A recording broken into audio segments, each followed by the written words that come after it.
gonna drink some coconut water.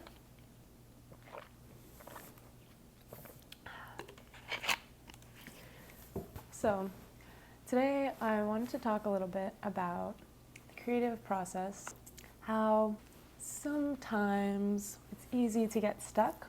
I want to share what has helped me in my creative process, which is always evolving, always changing.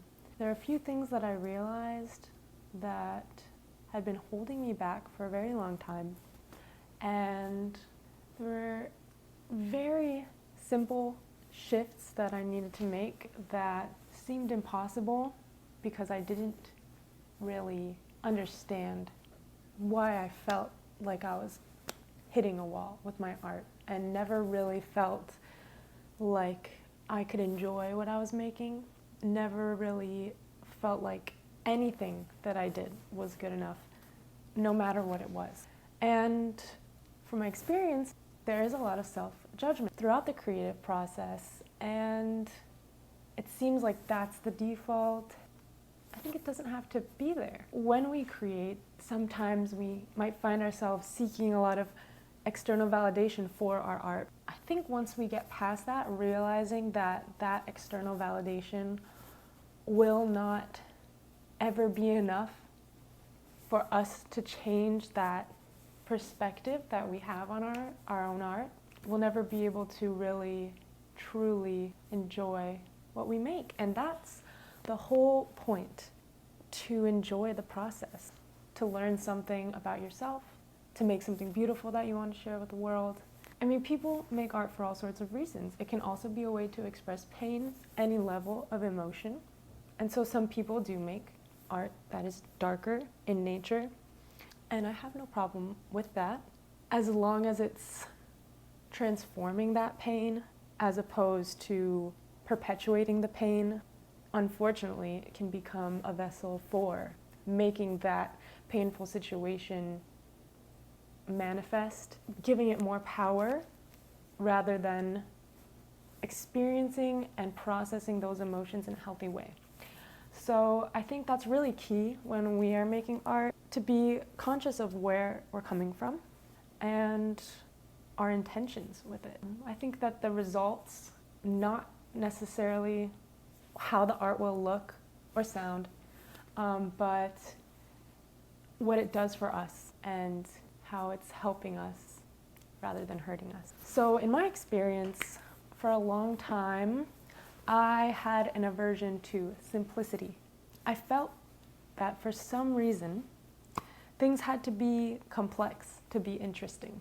There had to be a lot of layers, there had to be a lot to look at, just things everywhere. Essentially, I didn't know when to stop because I never felt like it was enough, right? So if I'm operating from that mindset, of course I'm gonna take it too far and then just have this explosion of art vomit. The truth is, I would finish a piece and think, why am I even doing this, right? This isn't the art that I want to make. Maybe like 20 minutes ago, it looked like something that I would like to share, and I kept having this experience of not knowing when to stop. I didn't really give myself that space, that patience. It was almost as though this frantic energy was propelling my process. I found myself making all this art that was just too much. I felt very stuck in this kind of cycle. But what I've learned, and it's something I've always known, right? Balance. You need balance. I just didn't know what that meant. You can say the word balance, but what does balance mean in this context? In my art that I'm creating, I have all the power here. What does my balance look like? And of course, if I didn't know what that looked like in my life, how would I know how to translate that onto paper? So for people that are experiencing that, the first step to getting unstuck is having compassion for being at that step in the process, and knowing that if we didn't get stuck sometimes, there'd be no transformation. We learn the most from that, and it's so important, it's so necessary for our process. just as necessary as the balance, right? I'd always known that balance was necessary, but I never really knew how to implement that. The irony was, I knew that I needed this balance, but because I didn't know how to create it, I put all this pressure on myself to really create it, to make it. And with that same frantic push that was propelling me to create, it did that, and I'll give it that credit.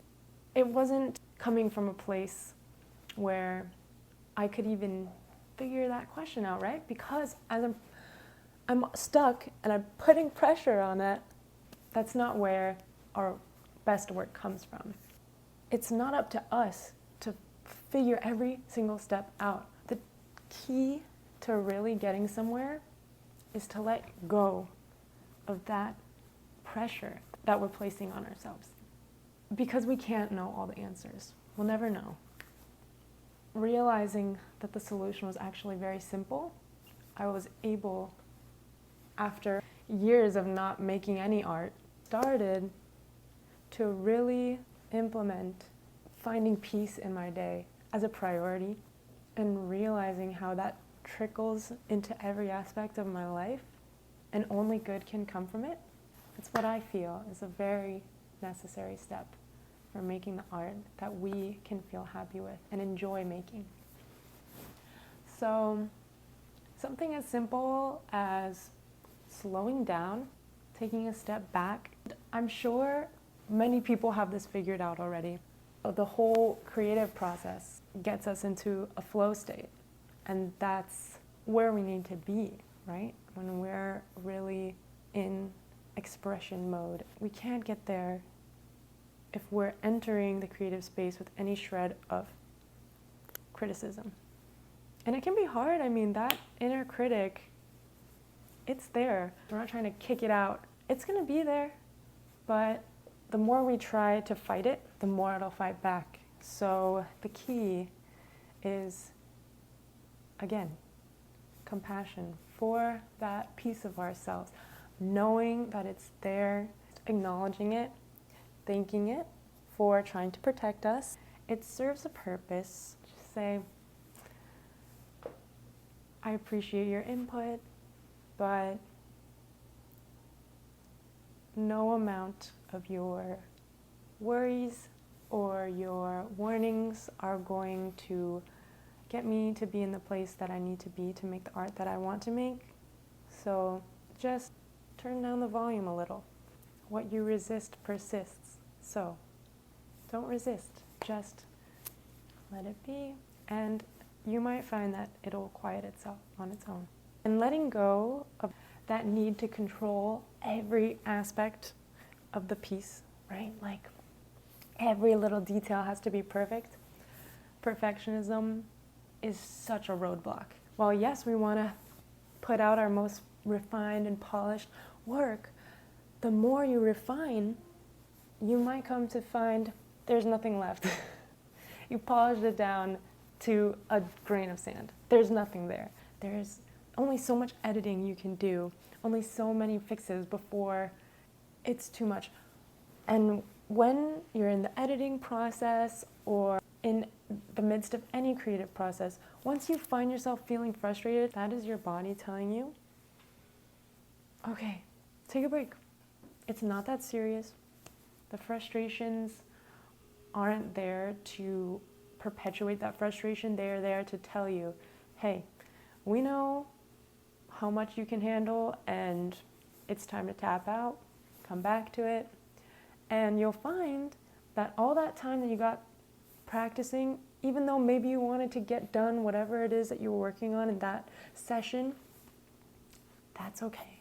Releasing expectations is a huge, huge part of the process. You might start a piece and think, I know exactly what I want it to look like. I want to use this color and I want to do these shapes and I want to paint this room, and then you might have run out of this color, or you might have used up all of that one and now you can't make that other color. Well, that painting's not going to have that color. It might even be better than you could have possibly imagined. Going into these creative expressions with the mindset of, I don't know what's coming out of it, and I don't have to put any energy into planning. Like, yes, okay, if it's for a commission and someone's saying, I want you to paint my dog wearing a zebra stripe jumpsuit, okay, you know, that you're gonna have to make it look like that. But I'm talking purely in situations where you are taking the time for yourself to create because you want to have that expression. Zero expectations. Just be excited for the unknown and the possibilities. And that you're already taking the right steps to get to where you need to go. And you don't even know where you need to go yet. And that's so exciting. Like, that's so fun. What? Like, of course. Why would you not want that? When our creative process becomes a vessel for our self-expression to enhance our connection with our true nature, our spirits, it is such a powerful tool. Everyone has access to this. It's not just for creatives. It's not just for artists. Everyone's an artist. Some people might argue me on that, but we are beings that feel immensely, and there are healthy ways to express these emotions. And I think a lot of suffering comes from not knowing how, not being able to, not having or holding the space to do so. So it's our responsibility to make sure that we are holding the space for ourselves to express those emotions in a healthy way and just meet them with softness. So I hope you got something out of this video. I care a lot about art making and how it affects our psychology. It's something I'm very passionate about and would love to find a way to help people use this powerful tool in their lives. And that's part of my journey, figuring out exactly how to do that. And in the meantime, this is one way that I think I can. So thank you for tuning in. I appreciate your time, and thank you for watching. I hope you have a beautiful day.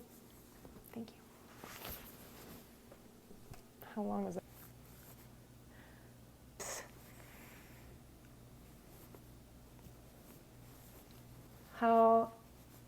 Well, let's see. I wrote something great about this. I'm going to refer to that.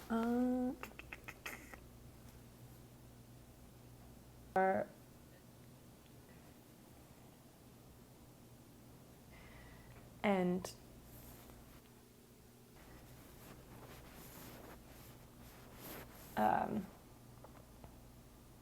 manifesting in a physical piece of art